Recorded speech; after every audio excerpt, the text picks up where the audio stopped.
Saya akan membacakan satu bagian sabda Tuhan lagi, khususnya yang ada di ayat yang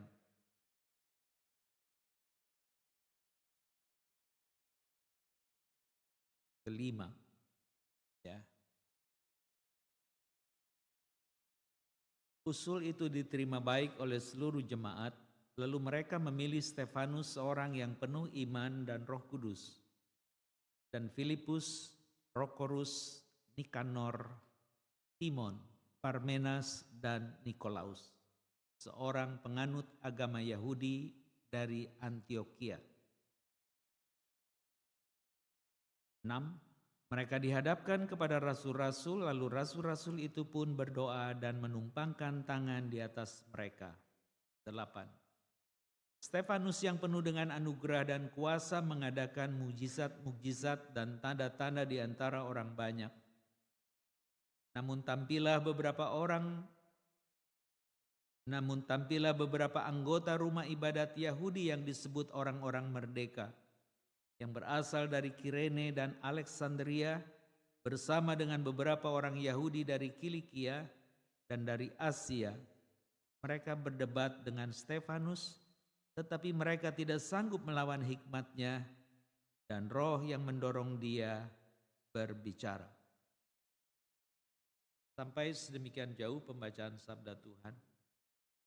Berbahagia adalah mereka yang mendengar dan yang memelihara dalam hidupnya. Haleluya. Shalom Ibu Bapak dan Saudara sekalian. Begitu juga jemaat yang tidak bisa hadir di tempat ini, yang beribadah melalui Zoom, live streaming YouTube di rumah. Shalom. Hari ini kita ingin merenungkan satu bagian sabda Tuhan yang judulnya diberikan bagaimana kita semakin gigih berdoa di bulan ini dan pada gilirannya memiliki keberanian di dalam bersaksi. Jemaat yang dikasihi Tuhan, pada minggu kemarin ya, Anda dan saya sudah mendengarkan paparan tentang hati yang keras terhadap Injil. Kita berdoa untuk mereka. Sekarang hari ini kita ada kesempatan untuk melakukan sesuatu kepada orang yang melembutkan hatinya untuk menerima Injil.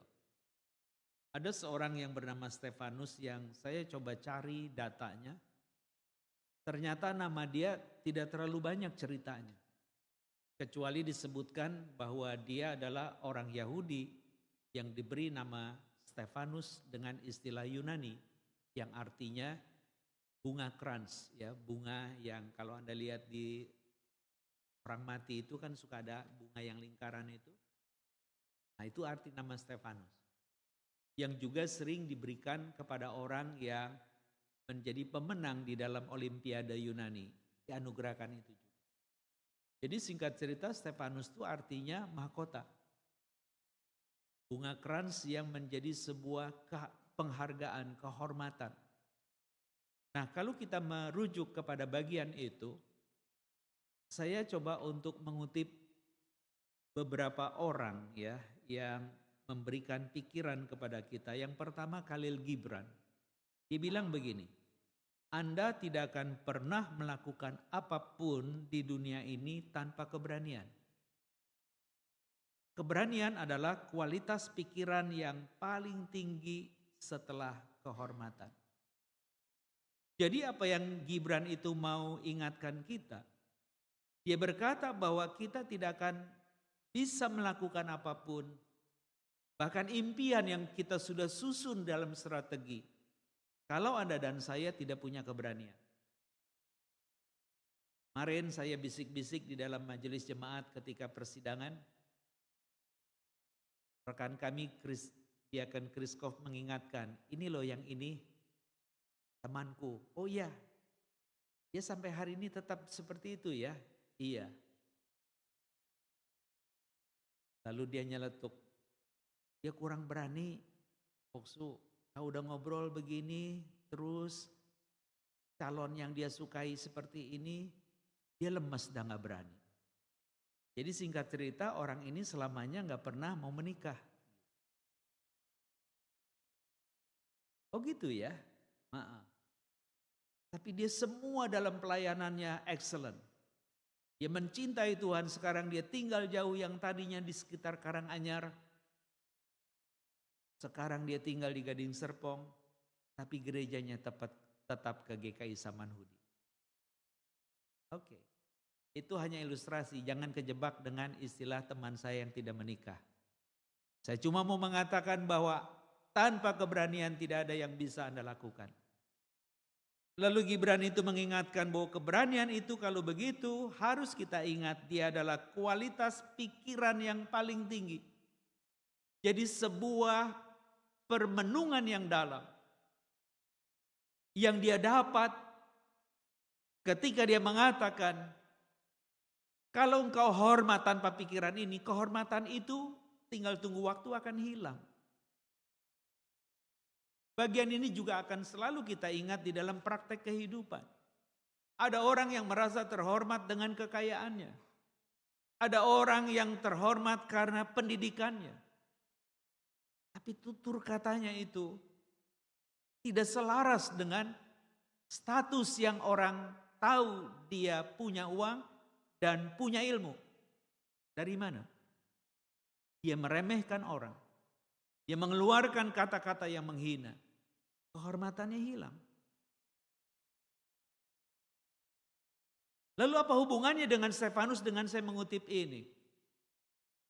Stefanus digambarkan di sana dia adalah orang yang penuh iman dan Roh Kudus. Dan Roh Kudus itulah yang dijanjikan Yesus sebelum dia naik ke sorga. Dia berkata engkau akan menerima kuasa. Dan kalau kuasa itu engkau terima, engkau akan menjadi saksiku untuk pergi memberitakan kabar baik ini mulai dari Yerusalem yang aku minta engkau berkumpul. Supaya ketika Roh Kudus itu turun, engkau dilengkapi. Dan sesudah itu engkau akan menjadi pemberita kabar baik. Dari Yerusalem di mana engkau dilengkapi, ke Yudea tetanggamu, ke Samaria, keluarga yang memusuhimu, dan ke seluruh dunia yang tidak mengenalmu. Jadi kalau begitu, kuasa yang dimiliki oleh Stefanus itu, dia menangkap menjadi bagian yang dia pikirkan. Kalau Anda perhatikan dari 7 diakonos itu, 7 diaken, Yunaninya diakonos,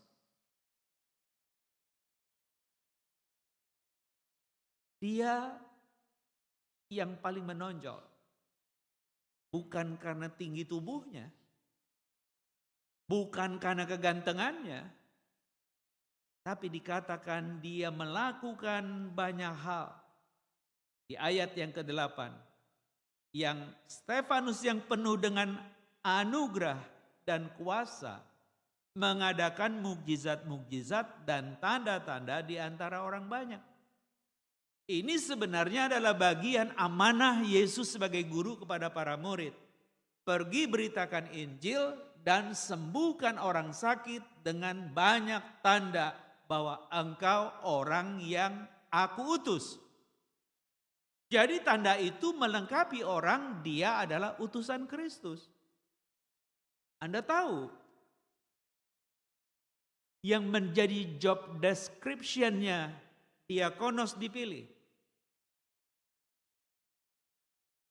Petrus mengatakan bahwa aku tidak ada waktu lagi untuk berdoa dan menyampaikan kabar baik.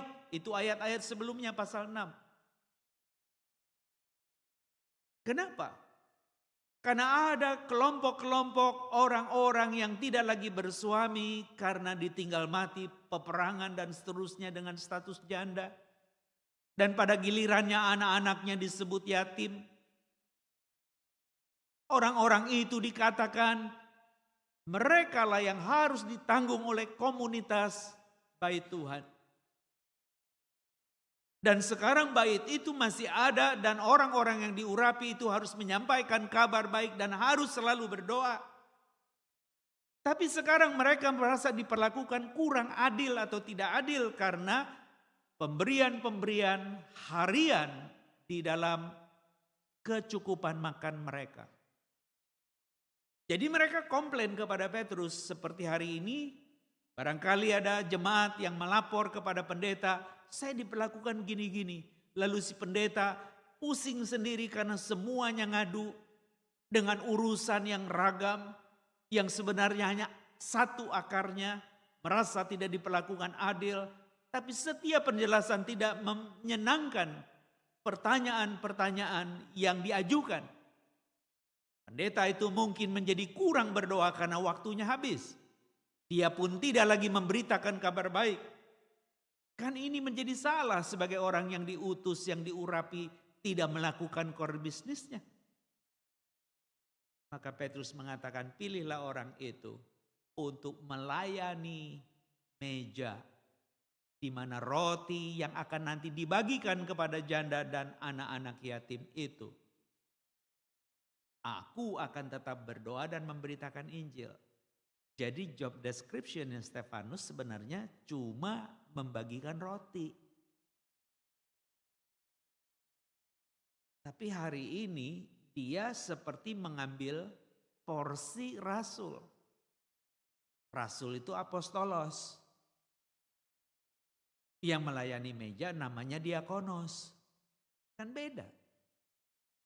Tapi entah kenapa, karena dia memahami apa yang dia imani, yang dia renungkan sebagai apa yang tadi Gibran katakan soal keberanian adalah kualitas pikiran yang paling tinggi. Dia tidak tahan lagi untuk berdiam diri sekedar memberikan roti. Barangkali pemicunya sedang memberikan roti. Bu, makan ya, jangan lupa loh. Ini adalah simbol yang kau makan. Sementara kenyang di perut, maaf, sesudah itu akan berujung di jamban.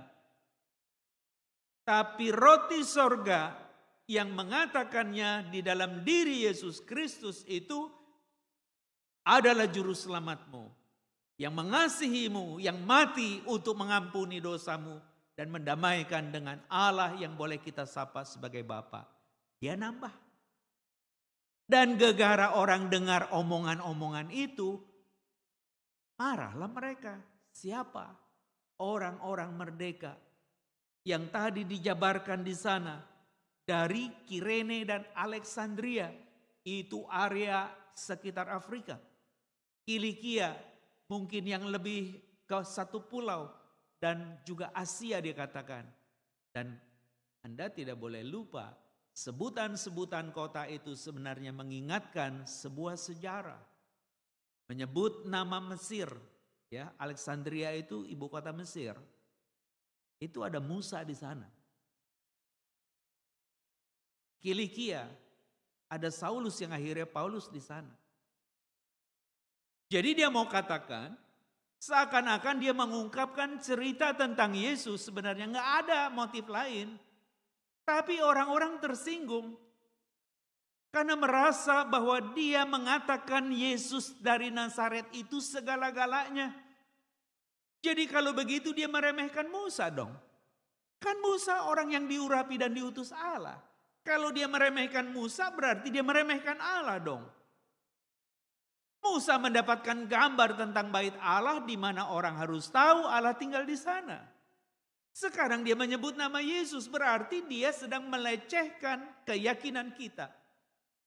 Tanpa pengadilan, tanpa saksi, langsung mengambil Stefanus.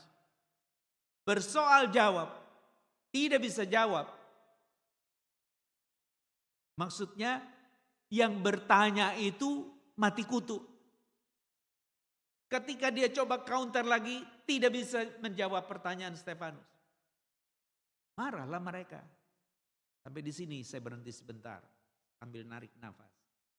Jadi lawannya Stefanus itu marah karena isu soal Allah, baitnya, Taurat dan Musa, atau perasaan yang tersinggung karena kalah.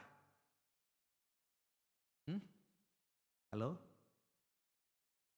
Ini kalau ngerti, masalah Anda akan cepat selesai. Halo? Saya tanya Pak Harno lah. Karena dia paling kritis, dia udah begini terus gitu kan.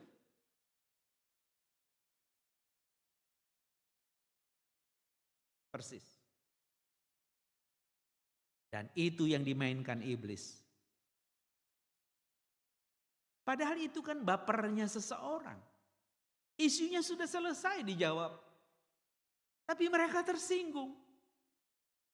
Jadi banyak kebencian, konflik itu dimulai dari sana. Dan apakah Stefanus mundur? Tidak. Dia malah langsung mencongkel akarnya supaya tidak lagi tumbuh kejahatan itu. Luar biasa kan orang itu. Beraninya luar biasa. Dia bukan sedang menantang. Tapi dia mengatakan kalau ini ku angkat akarnya, konflikmu selesai. Tapi kalau kamu tidak mau, aku pun ikhlas untuk memikul konsekuensi kata-kataku. Itu dahsyatnya Stefanus. Kenapa? Karena dia bukan hanya penuh iman, tapi ada Roh Kudus yang menguatkan dia. Dan Anda tidak boleh lupa di dalam Kisah Para Rasul 2, ketika Roh Kudus turun itu tandanya masih ingat apa? Halo? Obor? Apa? Api yang berbentuk lidah. Jadi mulut kita diberikan kuasa untuk berkata-kata bukan perihal diri kita, tapi perihal Dia yang membentuk karakter kita. Kalau memang seperti itu yang kita fahami, kita harus jaga kata-kata kita. Kalau Khalil Gibran mengingatkan tentang keberanian adalah sesuatu yang dia katakan hal yang tertinggi. Ya, dia katakan kualitas pikiran yang paling tinggi sesudah kehormatan. Maka biarlah keberanian dan kehormatanmu itu tampil bukan untuk memperlihatkan dirimu hebat. Tapi yang mengutusmu sangat hebat. Tidak perlu gentar. Toh ujungnya mati. Sama seperti kemarin saya mengingatkan ketika teman-teman itu mengucapkan selamat ulang tahun. Saya bilang udah lewat karena itu Senin. Kan rapatnya Sabtu. Gak apa-apa buksu. Yang penting dirayain. Biasanya kue tart ini kuenya macam-macam. Ada lapis legit Surabaya ya.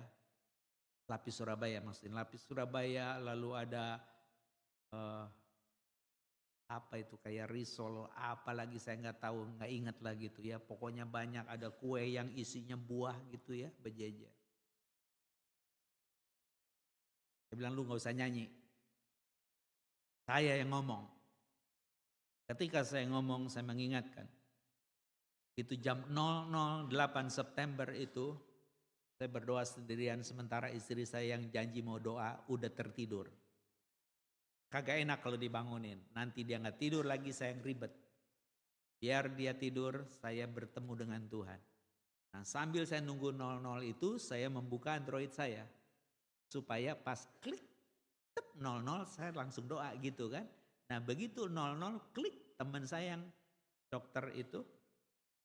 Memunculkan dia punya profil vineyard di satu area Eropa.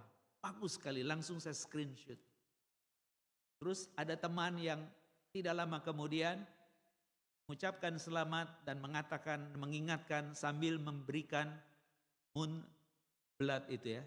Moon blood atau blood moon? Terserahlah pokoknya bulan berdarah itu karena gerhana bulan gitu ya. Dia tampilkan itu. Langsung saya habis doa saya renung. Kenapa saya dapat dua ini ya Tuhan? Oh aku ingat. Karena aku pokok anggur yang benar engkau carang-carangnya. Supaya engkau berbuah, semakin berbuah dengan dibersihkan Tuhan, maka orang tahu engkau adalah murid-muridku ketika engkau berbuah banyak. Gitu kan? Tapi di dalam buah anggur yang bagus itu ada yang jelek. Karena lebih keriput, karena pasti dia lebih dulu matangnya. Pasti tidak dibuang oleh petani anggur. Dia akan diinjak, dihancurkan. Tapi airnya ditampung menjadi wine. Pertanyaan saya, grapes dengan wine mana lebih mahal? Wine. Grapes dengan wine mana lebih enak? Oh, Pinky pasti tahu. Mana lebih enak? Pasti dia tahu. Jadi dari hal yang sederhana menjadi kompleks. Dari yang enak semakin nikmat. Ternyata perjuangannya itu diinjak dan hancur. Diizinkan entah akan menjadi wine atau busuk karena bakteri. Itu soalmu, soalku. Ketika air yang sudah diperas dari anggur yang dihancurkan itu tidak bersih penempatannya, dia tidak akan pernah menjadi wine. Yang ada adalah berbau busuk. Apakah kita adalah orang-orang yang menerima anugerah dan mengizinkan anugerah yang terus-menerus, tapi wadah kita tetap kotor? Tidak akan pernah menjadi wine. Ketika saya melihat bulan berdarah itu, kenapa? Karena ada koordinat yang selalu ada di antara matahari, bulan, dan bumi. Posisinya harus seperti itu. Baru dia akan merefleksikan sinar yang seutuhnya menjadi indah. Dengan kata lain, saya membaca bagian itu. Ternyata gerhana yang membuat bulan merah itu karena ada gelombang yang lebih panjang yang dilihat mata. Karena kalau gelombangnya pendek, dia langsung berpendar. Entah berwarna biru atau kehijauan, kita sebut awan. Tapi karena gelombangnya itu panjang, engkau melihat bukan lagi biru atau kehijauan, tapi merah. Saya menjadi ingat bagian itu ketika engkau ada di koordinatmu terus-menerus. Engkau tidak berubah karena engkau harus setia. Kata ganti penuh iman itu karena iman itu setia. Fide. Pistis itu artinya setia. Engkau mungkin diinjak orang. Engkau mungkin ditekan orang. Tapi nanti orang melihatmu begitu indahnya. Aristoteles itu mengingatkan Anda dan saya. Dia berkata seperti ini.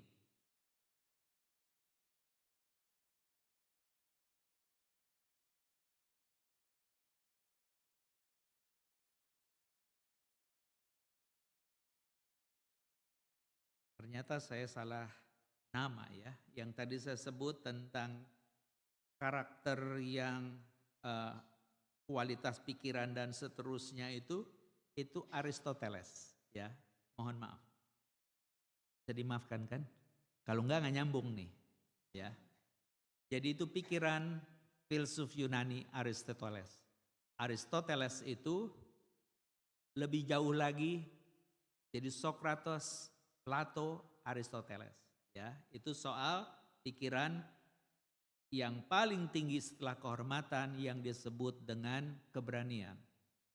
Sementara Khalil Gibran bilang begini.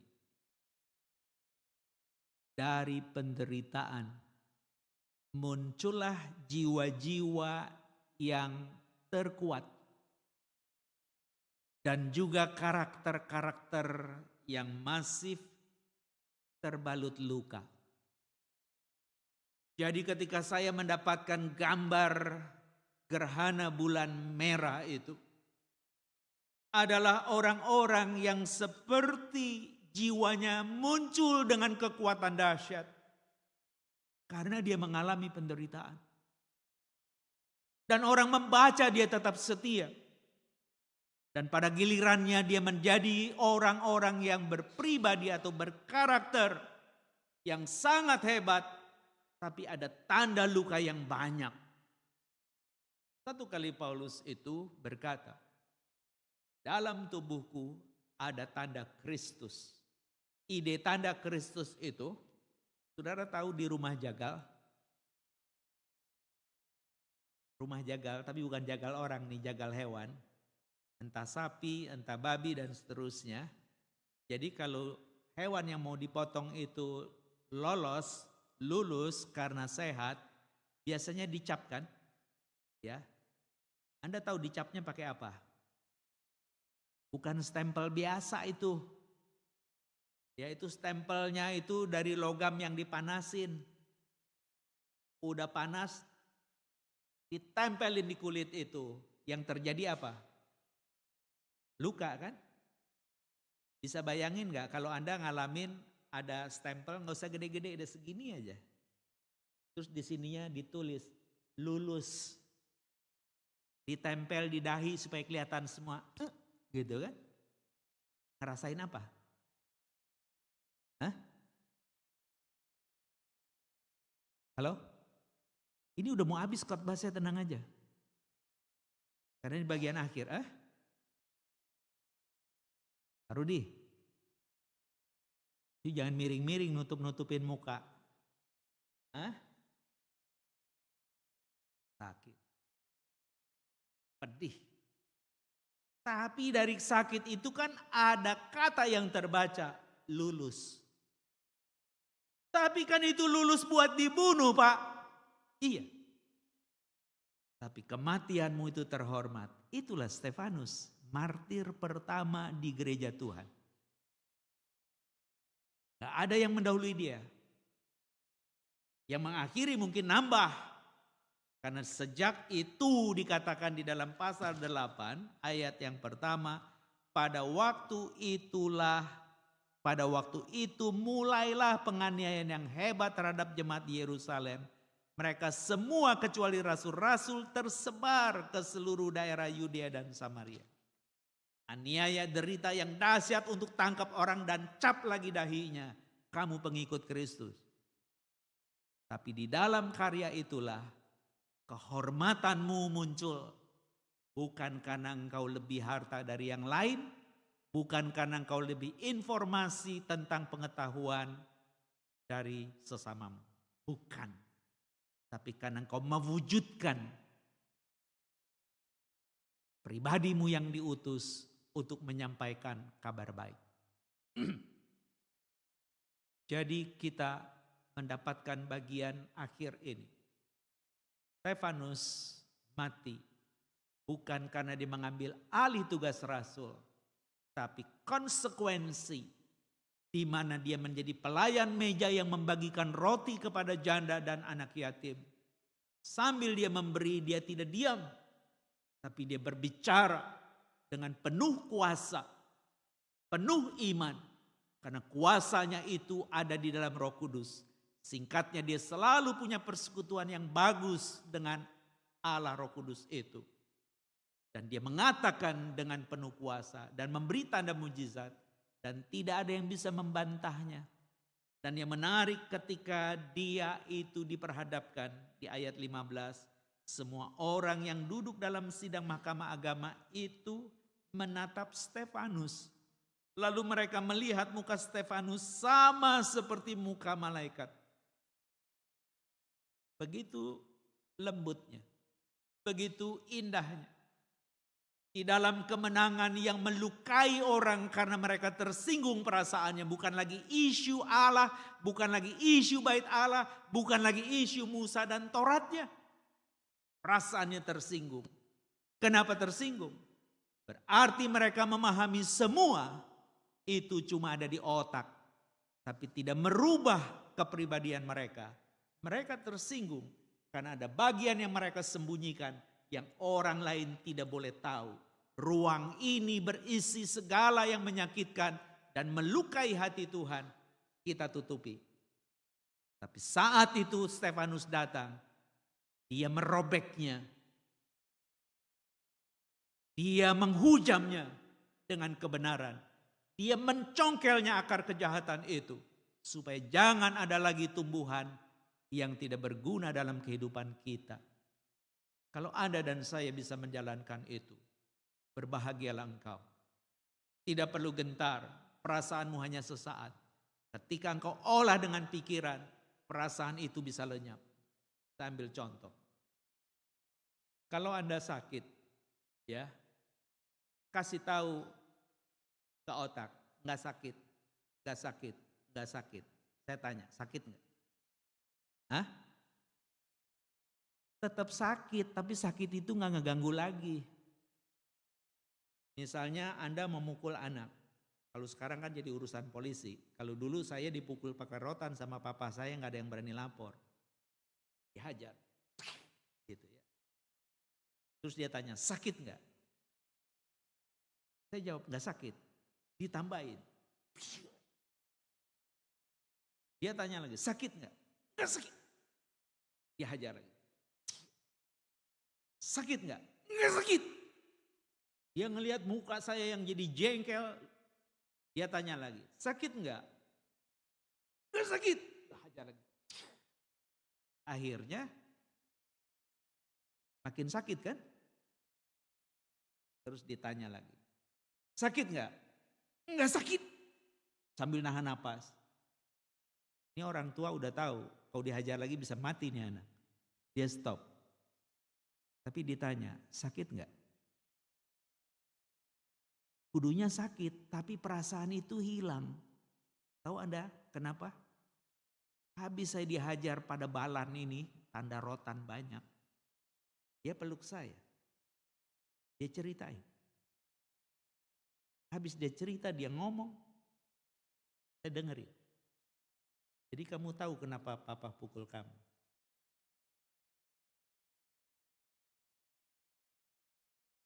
Sakit enggak?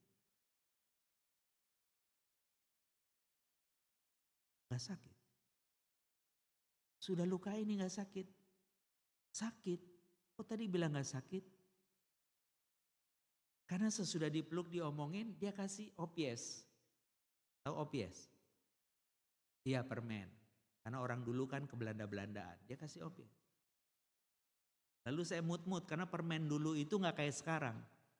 Permen dulu tuh mirip kayak Sugus, tahu Sugus ya? Yang merek Sugus tuh yang lembut itu. Jadi dimut-mut habis. Enak gitu ya. Kenapa?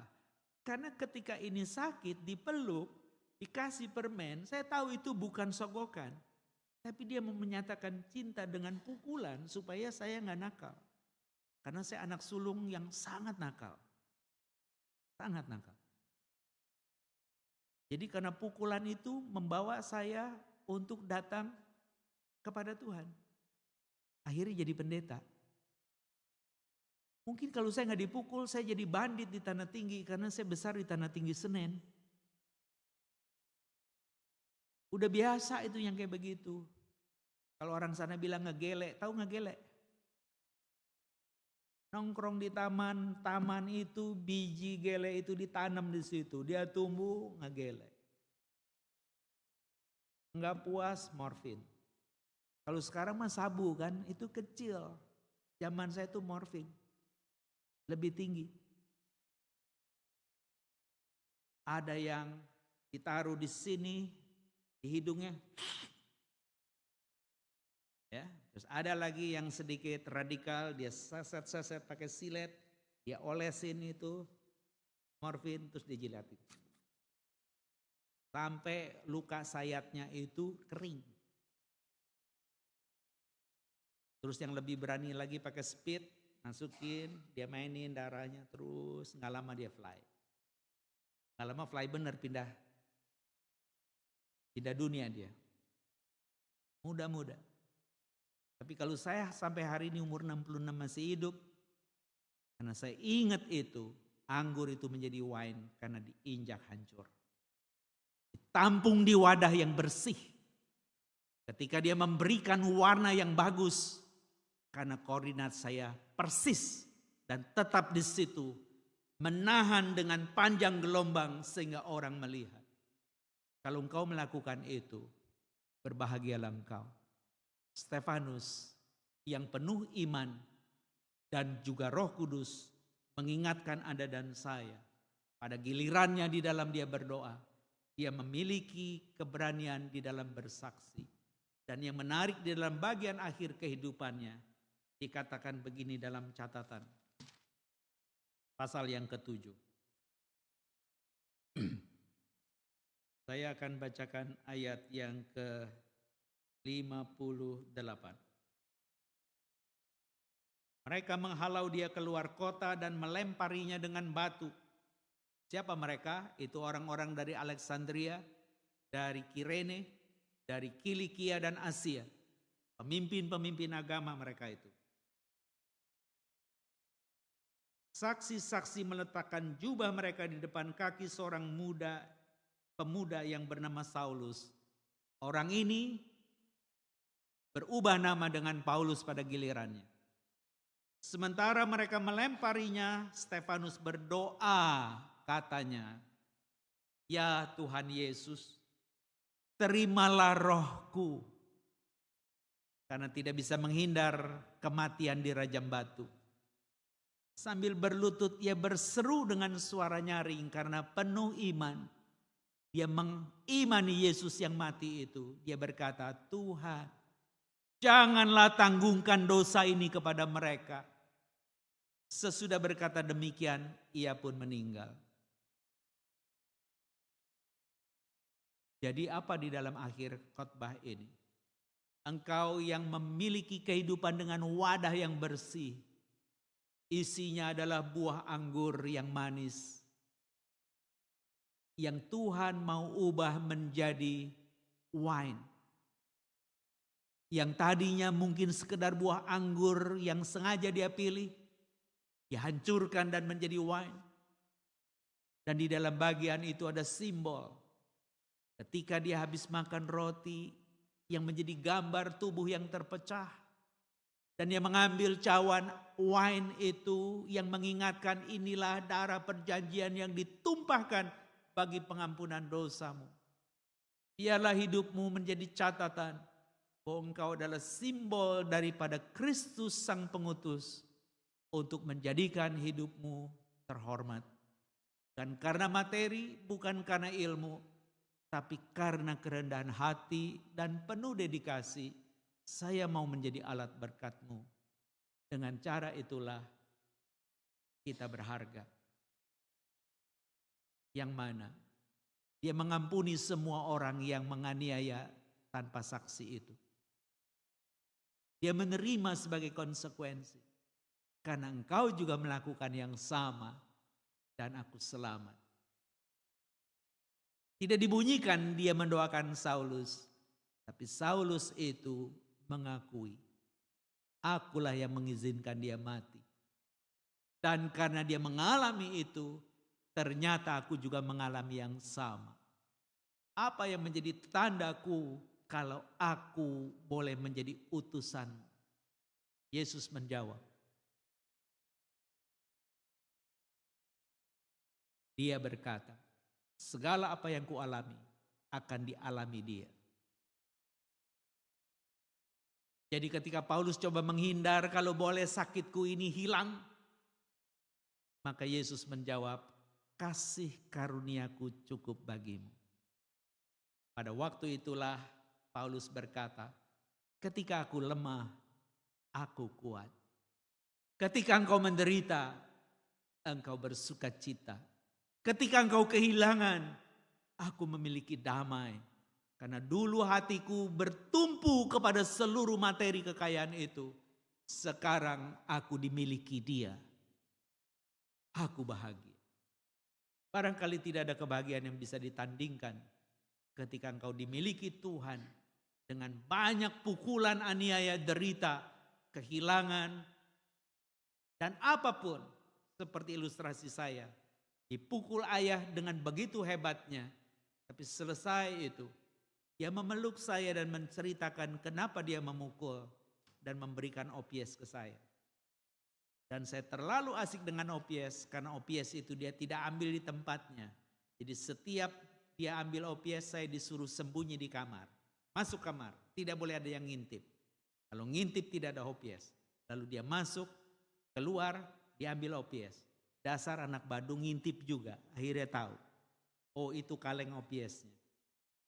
Terus ngapain? Nyolong lah.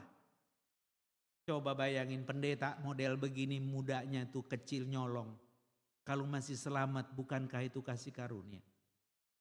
Dengan saya ngomong ini bukan berarti Anda boleh nyolong sekarang, bukan.